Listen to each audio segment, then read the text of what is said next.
Hello everyone, welcome back to my channel. So ఈరోజు అయితే ఒక చిన్న టిప్ షేర్ చేద్దామని వీడియో చేస్తున్నాను. సో ఆ టిప్ వచ్చేసి ఈ షాంపూ చూడండి, యాంటీ డాండ్రఫ్ షాంపూ. ఇది వచ్చేసి మనకు స్కాల్కు సంబంధించిన ఎటువంటి ప్రాబ్లమ్స్ ఉన్నా కూడా అవన్నీ తొందరగా ఒక 2 times ట్రైస్ మనం అప్లై చేస్తే, నార్మల్ షాంపూ లాగా అప్లై చేస్తే క్లియర్ అవుతుంది. అండ్ ఓన్లీ డాండ్రఫ్ అని కాకుండా మిగతా స్కాల్కు సంబంధించిన పేలు కావచ్చు, డాండ్రఫ్ పోవచ్చు, ఏదున్నా కూడా జస్ట్ ట్వైస్ మనం అప్లై చేస్తే స్కాల్కి సంబంధించిన ప్రాబ్లమ్స్ అన్నీ ఉండవండి. సో దీని యొక్క నేమ్ వచ్చేసి కిటో స్కాల్ప్. ఇది మనకు జనరల్ స్టోర్లో కాకుండా మేకప్ షాప్ అయితే అవైలబుల్గా ఉంటుంది. అండ్ ఏదో ప్రమోషన్ వీడియో అయితే అస్సలు కాదు.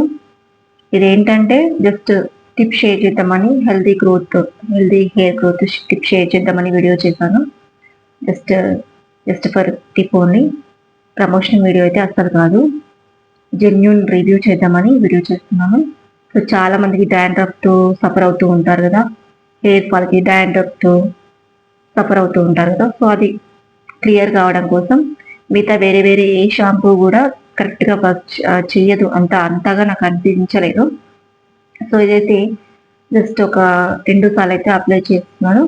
అండ్ పిల్లలకు కానీ నాకు కానీ యాంటీ డాండ్రఫ్ ప్రాబ్లం అయితే ఉండదు. అండ్ పేరు సమస్య కూడా అస్సలు ఉండదు. సో ఇది నేను 2 years నుంచి వాడుతున్న జెన్యూన్ రివ్యూ అండి. అంటే ఒక 1 week 1 month వాడిన రివ్యూ అయితే కాదు, 2 years యూజ్ చేశాను. అండ్ మనం దీన్ని రెగ్యులర్ షాంపూ లాగానే యూజ్ చేసుకోవచ్చు. అంటే వాటర్లో కొంచెంగా తీసుకొని వాటర్లో మిక్స్ చేసి అప్లై చేయొచ్చు. ఎటువంటి స్పెసిఫిక్ అదర్ వేస్ అనేది ఏం లేవు. నార్మల్ క్యాజువల్గా యూజ్ చేయొచ్చు. కాకపోతే దీన్ని రెగ్యులర్గా మాత్రం వాడకూడదు.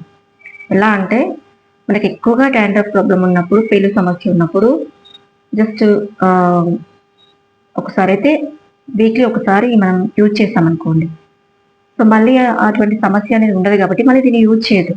నార్మల్ షాంపూ అనేది వాడుకోవచ్చు. సో మళ్ళీ ఇంకొకసారి అప్లై అయితే మొత్తం క్లియర్గా డాండ్రఫ్ అనేది ఉండకుండా ఉంటుంది. సో హెల్దీ హెయిర్ గ్రోత్కి అయితే యూజ్ అవుతుంది. సో ఇదండి చిన్న టిప్ షేర్ చేద్దామని వీడియో చేశాను. ఈ టిప్ కనుక నచ్చినట్లయితే లైక్ చేయండి అండ్ షేర్ చేయండి. ఇటువంటి టిప్స్ అండ్ ట్రిక్స్ కోసం నా ఛానల్ని సబ్స్క్రైబ్ చేయండి.